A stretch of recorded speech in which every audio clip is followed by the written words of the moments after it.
Selamat malam Sobat Investor. Berjumpa lagi dengan saya Heri Kurniawan, Wakil Pemimpin Redaksi IDX Channel TV di program Top 5 IDX Channel yang akan mengulas berita-berita terpopuler yang tersaji di IDX Channel.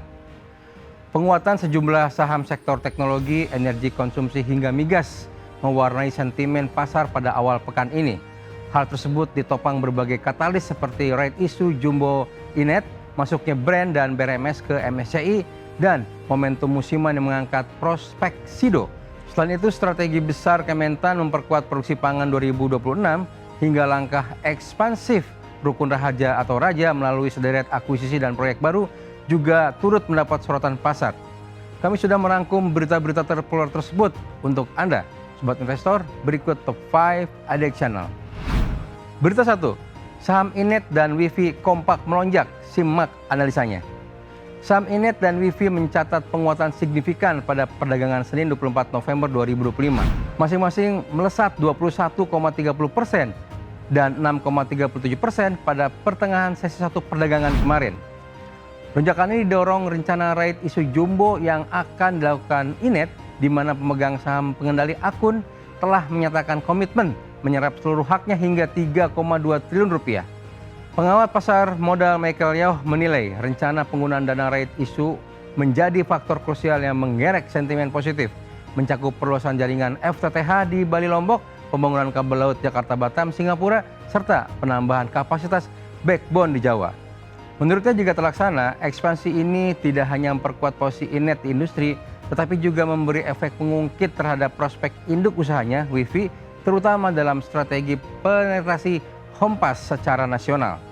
Dari sisi teknikal, Inet telah mencapai target harga sebelumnya di Rp600 dan kini berpotensi memasuki fase konsolidasi di area 550 untuk membentuk support baru. Sementara itu, WIFI masih bergerak pada pola bullish cup and handle yang memberi peluang kenaikan menuju Rp4.150, ditopang rencana percepatan pembangunan Homepass hingga 20 juta. Investor disebut perlu mencermati pergerakan volume dalam beberapa hari ke depan sebagai indikator kelanjutan tren penguatan kedua saham tersebut. Berita 2, resmi masuk MSCI di rebalancing November, simak proyeksi Brand dan BRMS.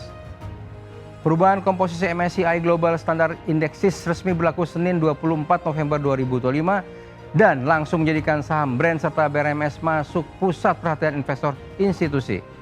BRMS menggantikan posisi jumlah emiten lama berkat penguatan fundamental dan prospek produksi emas yang meningkat. Sementara Brand mendapatkan masukan tambahan arus dana karena rekam jejak ekspansi energi terbarukan yang solid. Momentum masuknya dua saham ini berpotensi mengubah distribusi aliran modal asing di Bursa Efek Indonesia. Pengamat pasar menyebut bahwa BRMS tengah membentuk pola technical cup and handle dengan resistensi penting di harga Rp1.020. Jika level ini ditembus, BRMS memiliki peluang melanjutkan rally ke target Rp1.150, terutama bila didukung oleh minat beli asing yang biasanya menguat setelah rebalancing efektif berjalan beberapa hari. Dikatakan bahwa volatilitas sesaat bisa terjadi akibat reposisi portofolio oleh fund manager global. Sementara untuk Brand, pergerakan harga masih menunjukkan kecenderungan sideways di rentang Rp10.000 hingga Rp9.500. Hal ini mencerminkan fase konsolidasi setelah periode kenaikan panjang. Arus dana asing pun tercatat belum signifikan mengalir masuk karena sebagian investor global menunggu kepastian kinerja keuangan dan update perkembangan proyek energi. Berita ketiga, simak prospek saham SIDO di tengah musim hujan dan liburan Nataru. SIDO muncul atau SIDO memasuki periode permintaan puncak menjelang akhir tahun. Hal ini didorong kondisi musim hujan, meningkatnya mobilitas liburan Natal di tahun baru, serta tingginya kebutuhan produk herbal untuk menjaga daya tahan tubuh. Analis MNC Sekuritas Catherine Forensia memproyeksikan kuartal 4 2025 akan menjadi kontributor terbesar sepanjang tahun dengan estimasi kontribusi mencapai 30 hingga 34% terhadap total penjualan. Selain faktor musiman, SIDO juga diperkirakan mendapat dorongan dari restocking yang dilakukan jaringan General Trade and Modern Trade menjelang Ramadan dan Lebaran 2026.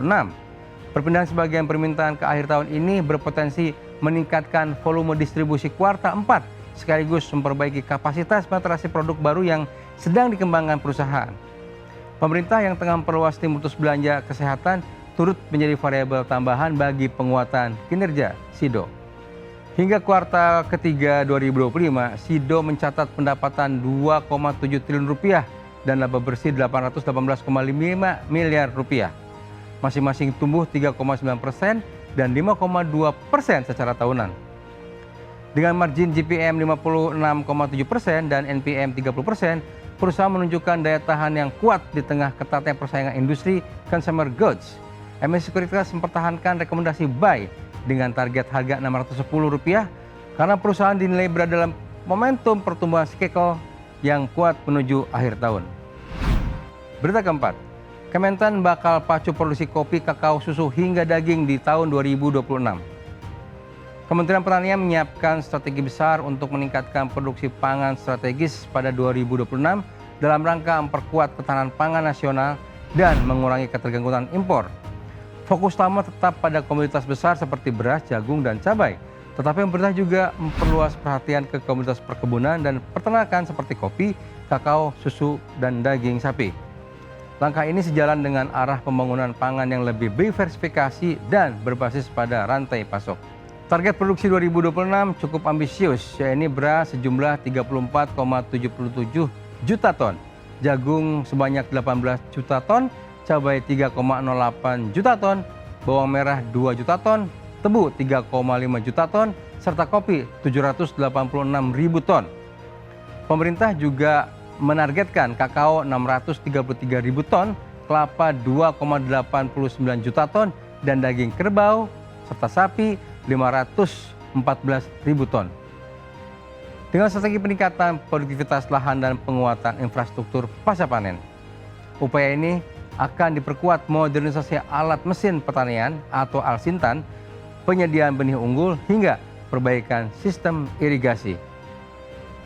Untuk mendukung keseluruhan agenda, Kementan telah menerapkan pagu anggaran sebesar 40,15 triliun rupiah untuk tahun 2026.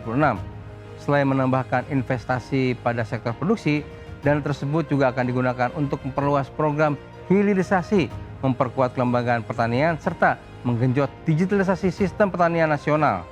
Pemerintah menilai bahwa peningkatan produktivitas lintas komoditas menjadi langkah penting menghadapi tantangan perubahan iklim dan volatilitas harga pangan global. Berita kelima, inti prospek Rukun Raharja atau Raja usai umumkan sederet akuisisi. Rukun Raharja atau Raja memperkuat jejak ekspansinya dengan mengumumkan sejumlah aksi korporasi strategis untuk memperbesar kapasitas bisnis midstream dan upstream migas. Akuisisi dua entitas Hafar Group diperkirakan menambah laba bersih sebesar $4 juta Amerika Serikat pada 2025 dan $12 juta Amerika Serikat pada 2026 mendatang, sehingga meningkatkan profitabilitas perusahaan antara 12 hingga 22%. Ekspansi ini dinilai menjadi langkah penting untuk memperkuat diversifikasi pendapatan Raja. Selain akuisisi tersebut, Raja sedang menjejaki pembelian porsi minoritas pada salah satu blok migas potensial bernilai tinggi yang diperkirakan mulai memberikan kontribusi pendapatan sejak 2026. Perusahaan juga tengah menyelesaikan proyek pipa bahan bakar di Kalimantan Timur dan fasilitas kompresor di Sangkang yang dapat menambah pendapatan 10 hingga 11 juta dolar Amerika Serikat per tahun. Dengan pipeline proyek yang semakin besar, Raja disebut memasuki babak ekspansi yang lebih progresif. Di segmen LNG, Raja menambah rencana strategis seperti akuisisi perusahaan perdagangan gas, pengadaan 2 LNG carrier and 1 FLGC, serta studi pembangunan terminal LNG di Banten dan Kalimantan. Aksi ini membuat Raja semakin terintegrasi di seluruh rantai pasokan gas nasional. Samuel Sekuritas menaikkan target harga Raja menjadi Rp7.000 per saham. Hal ini mencerminkan optimisme pasar terhadap prospek perusahaan. Demikian Top 5 EdX Channel edisi kali ini. Saya Heri Kurniawan pamit undur diri. Harap diingat bahwa segala keputusan pembelian maupun penjualan saham sepenuhnya berada di tangan Anda, Sobat Investor. Pantau terus berita ekonomi, bisnis, dan pasar modal hanya di edX Channel TV, edxchannel.com, dan media sosial edX Channel. Sampai jumpa. Jangan lupa selalu bahagia.